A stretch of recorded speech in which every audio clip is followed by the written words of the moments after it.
Coach, we've been saying it all week, that was a much better Sac State team than probably has ever come in here to Washington Grizzly Stadium. Your initial reaction after gritting out a tough win? Yeah, we get some fun stuff to talk about. First, what a great football game. Sac State is the best team we played this year, and I don't think it's close. They're well coached, they're veteran, they're talented, so great job by them. And it was a great game in Grizzly Stadium today. And player of the day by the north end zone in 4th and 1, got him to jump, put him in 4th and 6, and made him kick a field goal there. Was absolutely huge. So our crowd, they listened. We told them we needed them. They showed up in droves, and that was really fun. I hope they enjoyed it as much as we did. We had some special performances. We did not play well on defense in the first half. It was up and down the field, both sides of the ball. When they got the 10-point lead, we were up against it. I'm starting to like this team's resilience and their ability to fight back and never give in. That was awesome. And we had some great performances. These two on either side of me. It was really something. Before we get into questions, just so everybody knows, Dalton had the 8th best individual rushing game in Montana history. Topped by a quarterback. So we've got Chase Reynolds, Lex Hilliard, Yo Humphrey, and Dalton Sneed. It's pretty good company, by the way, just so you know. Hopefully you listen to your history lesson during training camp. Know who those guys are? Yes, sir. All right. Questions? Coach, can you talk about the impact that his ability to run the football had on the game? Well, that read quick pitch quarterback play, Rosie invented that right here in Missoula, Montana this week, and it was big for us. I don't know how many yards were on that one. 120. Just on that play. So on that play alone, that was good. That was a good play for us, and we gave them a few wrinkles they had not seen, and it was successful. And if we rush for that number of yards, it's going to be hard to beat us. When Rosie brings a play like that to you that has such creativity, what do you think of when he's installed that in the game? Oh, it usually takes till Wednesday when I see it in practice to even know what's happening. So. Coach, when you mentioned the 10-point lead and then you guys come back, how big is that drive at the end of the first half where you took all the time off and still scored and get the ball right away in the third? Yeah, there was two real exemplary clock management type series for us. One at the end of the first half, one at the end of the fourth quarter, when we went down and got the field goal, and we drove it, got the points, and then excuse me, and then in the end of the fourth quarter, when we drove it down, I don't know if they got it back with 1:15, I think is what it was. He did a great job of bleeding it out. He snapped it with 8 once and 7 once. We're going to get that fixed, but would have been just a smidge better, but it was awesome. So good job by him, good job by our offense, and we're getting a little bit more exact in what we're doing. Coach, you said if you had a 4th and short again, that you'd probably go for it again. You did. Did you know that you were always going to go for it in that situation? Well, there's things dictate. The score dictates probably more than anything else, and then how we're feeling. But more often than not, I mean, we're in pretty good shape there. The ball's on the half-yard line. We gotta field goal's what they want us to do. We don't want to do what they want us to do. Can you actually talk a little bit more about that play call on the 4th down with the Rams kind of right at the goal line? It's a replay. It's a special for inside the 5. It's something we worked on Thursday and yesterday in our practices, and he did a nice job seeing the guy pop open. It was a good play. One carry for Gabe Sulzer today, and one very speedy touchdown. Yeah, it's pretty cool. Every time you touch the ball, you score. That's neat. Kind of expect that next week. We'll give it to him 5 times. But Gabe's a kid that's got some explosive ability. It showed obviously on that play. When you give him that much space, he's got a chance to finish in the end zone, and he did. And I'm proud of him for not dropping it on the 5-yard line or something, getting excited. He did a nice job, and there will be a lot more of those, I think, before he's done here. How big was getting a touchdown before half, especially coming off?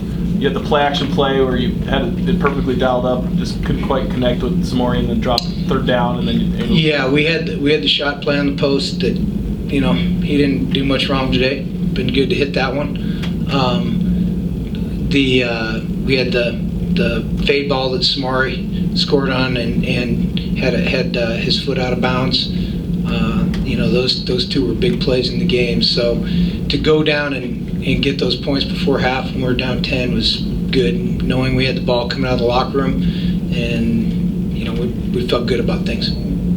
Bobby, it's tied 31-31 in the 4th quarter, and you guys surge offensively. You hold them a couple times defensively. What does that say about the character of this team right now? Well, there's a couple things, Bill. I think, and then the way the defense played the second half after kind of getting shoved around the first half and really not looking like they have the first part of the season. So our team's got character. I think they have a lot of fight in them. I think they are learning to play with an edge, and that's going to be a process for us. We're not anywhere near what we're going to be, but they're getting it, and there's no give in. They exhibited that game last week. We had a great chance to fight back and win that last week, and kind of goofed it up, and it was good to see them battle back today and reap the fruits of that. Bobby, what do you like what you're getting out of your blitz packages? It seems like Josh and Dante particularly were able to put a bunch of pressure on Kevin Thomson. Yeah, Kevin, we did some good things covering too, but he's got such a great feel back there that he makes you pay. And so the times when we did have him covered, he took off and moved the chains on us, and he's a gifted guy. And so there comes certain points in time, or even that last drive where, I was talking to Ken on the phones and just said, hey, don't leave any bullets in your gun, man. We better go after him, because he has the ability to do a lot of things. He's a terrific football player. But Josh ended up with 3 sacks, and we got more pressure on him the second half, and a lot of it was we gave him a few different variations he had not seen. They did a really nice job with their game plan. They were ahead of us with their calls in the first half. They did a great job coming in here. Wolfie's is a fabulous coordinator and offensive line guy, and Jody gets that defense playing. That team's really, really well coached.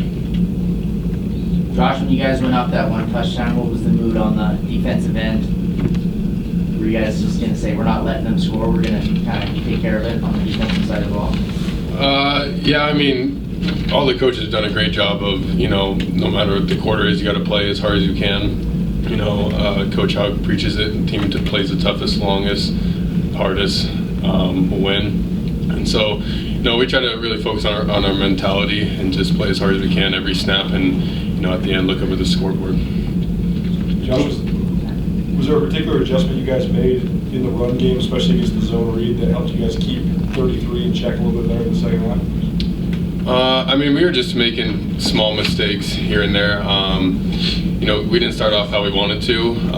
The coaches did a great job adjusting it in the locker room. Came out, and we just, you got to pay attention to, the fine details. Do one small wrong thing, and, it opens up. So I think we really focused in on that, and, played as hard as we could second half. Yeah, with the back, that's a good run. That's the best running back we've seen, right? And if you get out of place on that stretch play, he's going to find it. And they hurt us with it the first half, and so we got some of that ironed out at halftime. Josh, maybe along those lines, Coach says, best team you faced. Your impressions of what you were up against today?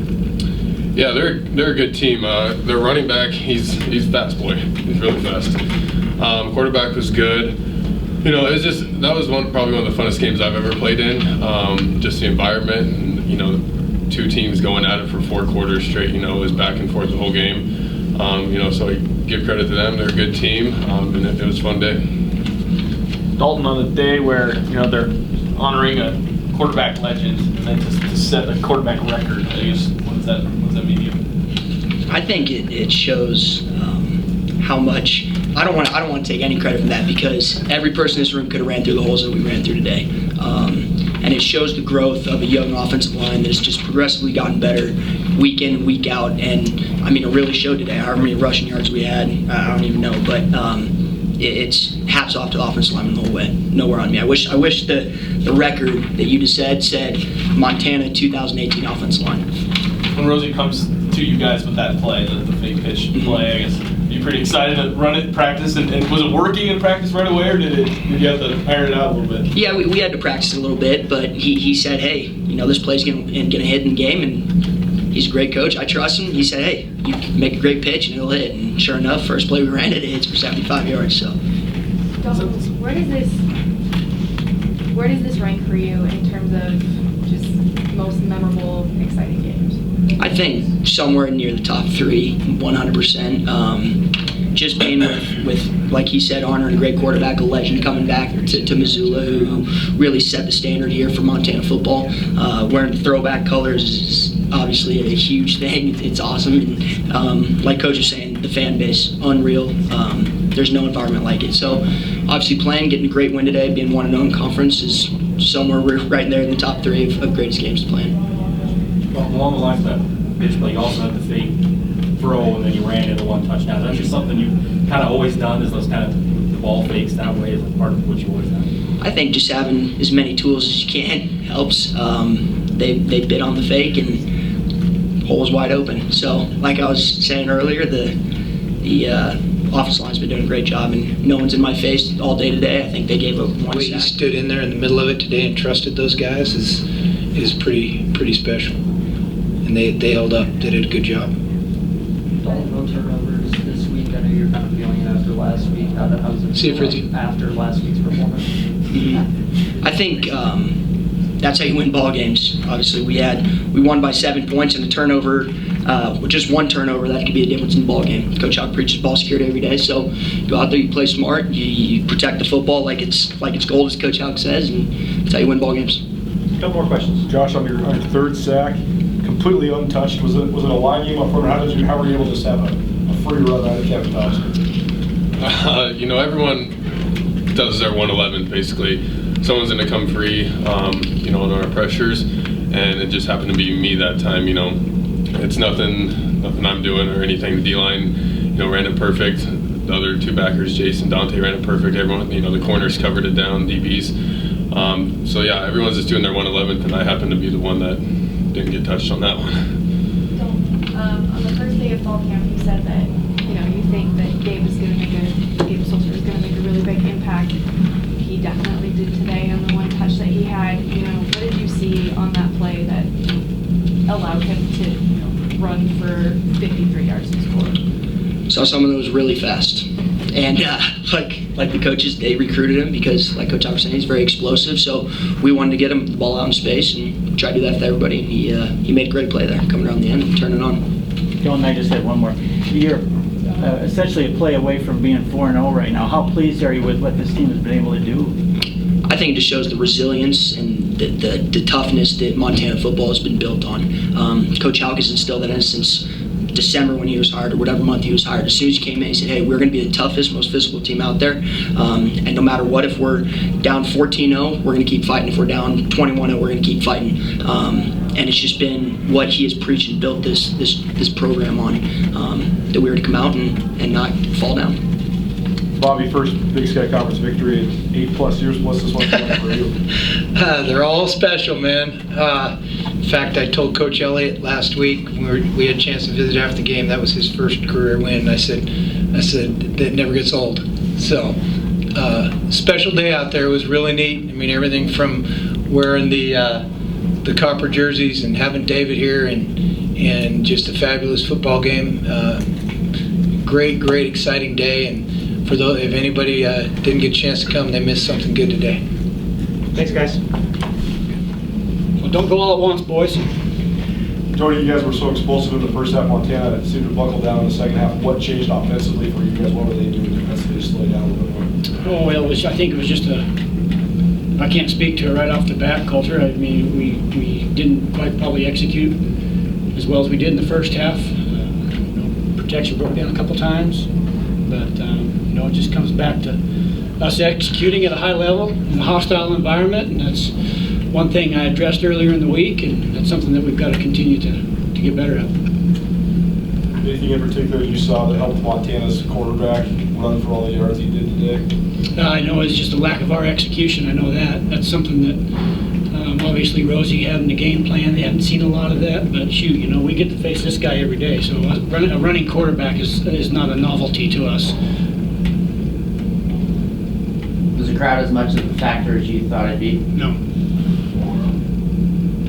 Coach, the Griz haven't given up much for rushing yards so far this season. What made you think you'd be able to?